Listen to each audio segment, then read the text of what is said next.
அன்புக்கும் மதிப்புக்கும் உரிய என் இனிய உறவுகளுக்கு மதிய நேர வணக்கங்கள். நான் ராமநாதன் ராமன், பிரான்சிலிருந்து.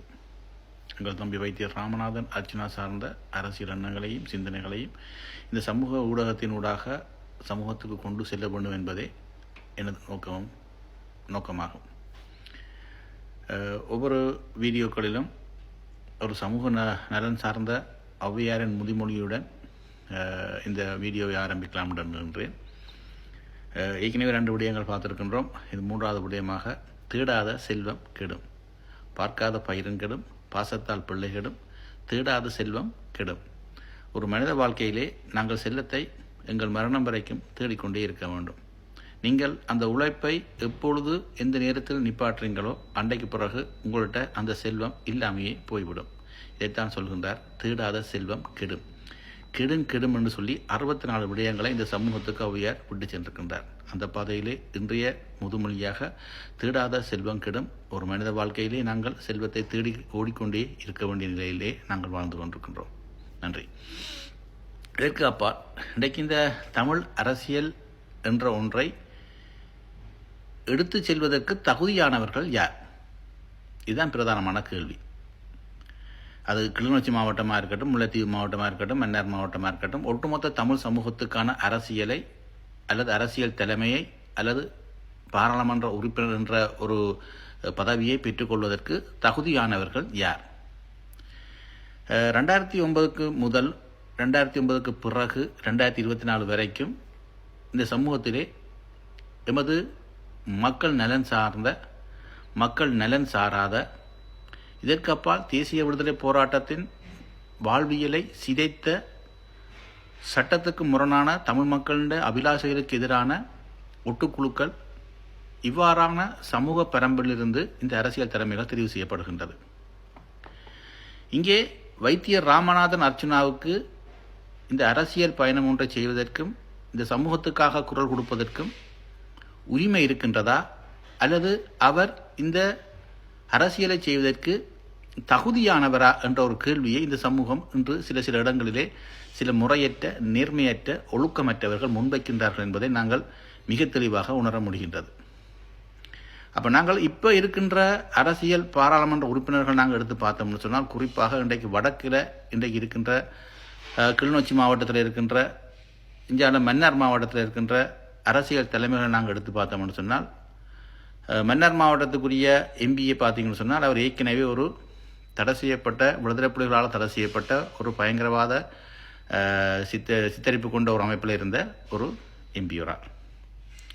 இந்தியாவில் சிறுதரன் ஐயாவை எடுத்துக்கொண்டீங்கன்னு சொன்னால், அவர் தமிழ் தேசியம் என்ற தமிழீழ விடுதலை போராட்ட வரலாறுகளை கொண்ட தமிழீழ தேசிய தலைவராலோ அது சார்ந்த அமைப்புகளாலோ அறிமுகப்படுத்தப்பட்ட ஒரு இடத்திலிருந்து வந்தவர் என்ற ஒரு முத்திரையோட அவருடைய பயணம் இருக்கின்றது. இந்தியாவில் கஜேந்திரகுமார் அவர்கள் எடுத்து பார்த்தீங்கன்னு சொன்னால், அவருடைய பின்னணி தந்தையாருடைய பின்னணி ஒரு நாட்டுப்பற்றாளர், தமிழ் தேசிய தலைவரால் மதிப்பளிக்கப்பட்ட ஒரு மாமனிதர். இதற்கு அப்பால் அடுத்த கட்டமாக நாங்கள் ஏனைய அரசியல் தலைமைகள் எடுத்து பார்த்தோம்னு சொன்னால், இன்றைக்கு எம்பிபி அரசாங்கத்தால் தெரிவு செய்யப்பட்டிருக்கின்ற தலைமைகள் எடுத்து பார்த்தோம்னு சொன்னால், அவர்களுக்கான பின்னணி இல்லை. ஆனால் மக்கள் ஒரு மாற்றத்திற்காக அவர்களை அரசியல் தலைமைகளாக தெரிவு செய்திருக்கின்றார்கள். அதன் விளைவுகளை இன்றைக்கு வடக்கிலே இருக்கின்ற நாங்கள் நடந்து கொண்டிருக்கின்ற அபிவிருத்திகள், நடந்து கொண்டிருக்கின்ற சம்பவங்களை வைத்து பார்க்கின்ற பொழுது உண்மையிலேயே அந்த முடிவு தவறானது என்ற ஒரு முடிவுக்கு தான் நாங்கள் வர வேண்டியிருக்கின்றது. இதற்கு அப்பால் நாங்கள் நேசிக்கின்ற எங்கள் மதிப்புக்குரிய தம்பி வைத்தியர் ராமநாதன் அர்ச்சனா சார்ந்த பின்னணியை எடுத்து பார்த்தோம்னு சொன்னால், நிச்சயமாக அவர் 1986ஆம் ஆண்டு பிறந்து, அதன் பிற்பாடு 95ஆம் ஆண்டு பிற்கால பகுதியில் கிளிநொச்சிக்கு இடம்பெயர்ந்து, அந்த கிளிநொச்சி மாவட்டத்திலே பாடசாலை ஒன்றிலே கற்று, அந்த பாடசாலையிலே அப்போ அந்த காலத்தில் இருந்த பரீட்சை, அதாவது மிக தெளிவான ஒரு பரீட்சை ஒன்றில் அதிகூடிய புள்ளிகளை பெற்று அந்த பாடசாலைக்கும் அந்த சமூகத்துக்கும் ஒரு பெருமையை தேடி கொடுத்த ஒருவர். இதற்கு அப்பால் அந்த மண்ணிலே வாழ்ந்தவர்.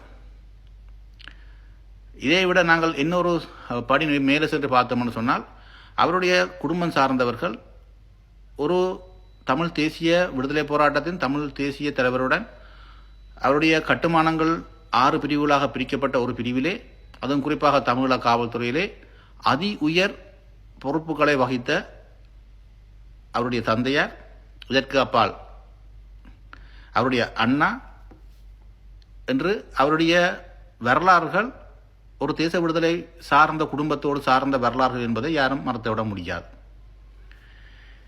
இந்த வகையில் சுமந்திரன் என்ற ஒரு ஆள் எடுத்து பார்த்தீங்கன்னு சொன்னால், அவர் இந்த இனத்துக்கு செய்திருக்கின்ற படுமோசமான இந்த இனத்தின் அழிவுகளுக்கு காரணமாக இருந்த இலங்கை அரசை சர்வதேச நீதிமன்றங்களில் இருந்து காப்பாற்றியிருக்கின்றார்.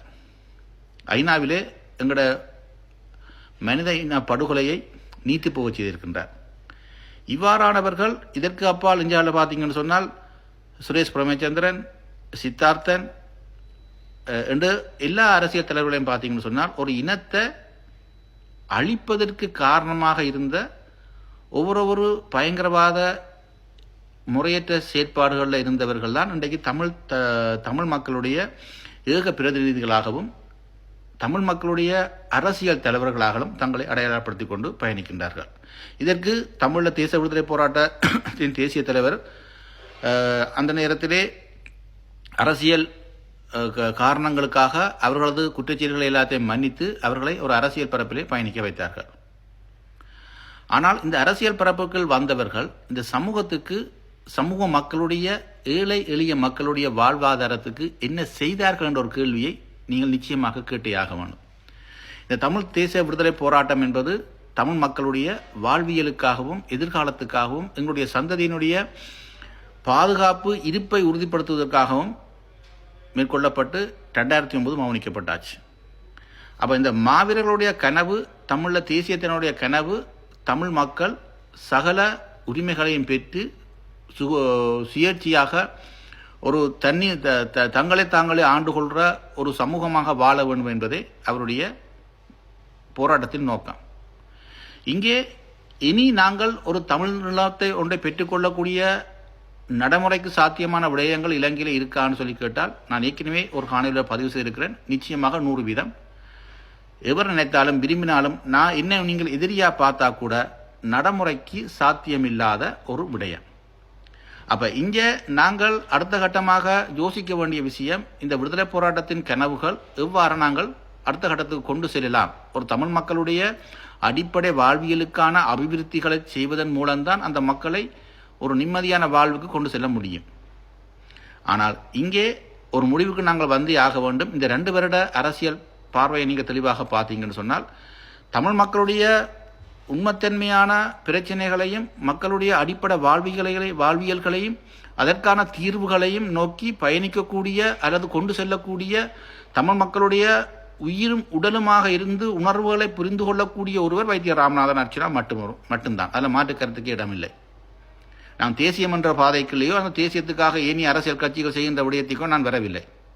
அது மக்களாகிய நீங்களே முடிவு செய்து கொள்ளுங்கள், அது சாத்தியமான விடயமா என்று சொல்லி. இதற்கு அப்பால் நாங்கள் இன்னொரு விடயத்தை மிக தெளிவாக புரிந்து கொள்ள வேண்டும். வைத்தியர் ராமநாதன் அர்ச்சனா அவர்களுக்கு ஒரு தமிழ் மக்களுடைய அரசியல் எண்ணங்களையும் அபிலாசைகளையும் கொண்டு செல்லக்கூடிய உரிமையை இந்த சமூகம் கொடுத்திருக்கின்றது. அதிலே சாவகச்சேரி மக்கள் நிச்சயமாக பெருமைப்பட்டுக் கொள்ள வேண்டிய ஒரு விடயம். அது ஒரு வரலாற்று சரித்திரம். இனிவரும் காலங்களிலும் அந்த மக்கள் தலைகுனிந்து நிற்கக்கூடிய ஒரு சூழல் ஏற்பட போவதில்லை. அப்போ ஒட்டுமொத்தமாக நாங்கள் பார்த்தோம்னு சொன்னால், இன்றைக்கு இந்த தேசிய அரசாங்கம் அல்லது சிங்கள பீரணவாத அரசாங்கங்கள் எவையும் வடகிழக்கிலே ஒரு மாற்றத்தை காணக்கூடிய, வடகிழக்கு பொருளாதார மாற்றத்தை கண்டு தனித்துவமாக வாழக்கூடிய ஒரு சூழலை ஒருபோதும் அவர்கள் அனுமதிக்கப் போவதில்லை. இதற்கு யாரை வைத்து அவர்கள் இந்த நயவஞ்சக வேலையை செய்கிறார்கள் சொன்னால், இன்றைய அரசாங்கம் சந்திரசேகராக இருக்கட்டும், ஏனைய அரசாங்க அதிகாரிகளாக இருக்கட்டும், அவர்களுடைய செயற்பாடுகளை வைத்து அவர்கள் மூலமே தமிழினத்தின் பொருளாதார மாற்றங்களையும் வளர்ச்சிகளையும் அளிக்கிறார்கள் என்பதை இந்த சமூகம் மிக தெளிவாக புரிந்து கொள்ள வேண்டும். கிளிநொச்சி அபிவிருத்தி குழு கூட்டம், அதிலே வைத்திய ராமநாத அர்ச்சனா அவரால் முன்வைக்கப்பட்ட கேள்விகள், தென்னம்பிள்ளை இருக்க வேணும், தென்னம்பிள்ளையை காணல, ஆனால் அவைக்கு நீர் பாய்ச்சப்பட்டிருக்கிறது, பசைகள் வழங்கப்பட்டிருக்கிறது, செலவு கணக்குகள் காட்டப்பட்டிருக்கின்றது. மக்களாகிய நீங்கள் இனியும் இந்த மாற்றத்தை வைத்திய ராமநாத அர்ச்சனாவோடு நீங்கள் ஆதரிக்கவில்லையானால் நிச்சயமாக எமக்கான பொருளாதார மாற்றத்தை இனி எந்த ஒரு அரசியல் தலைமையாலும் உங்களுக்கு பெற்று தந்துவிட முடியாது என்பதை மிக தெளிவாக புரிந்து கொள்ளுங்கள். நன்றி. மீண்டும் ஒரு அடுத்த பதிவில் சந்திப்போம்.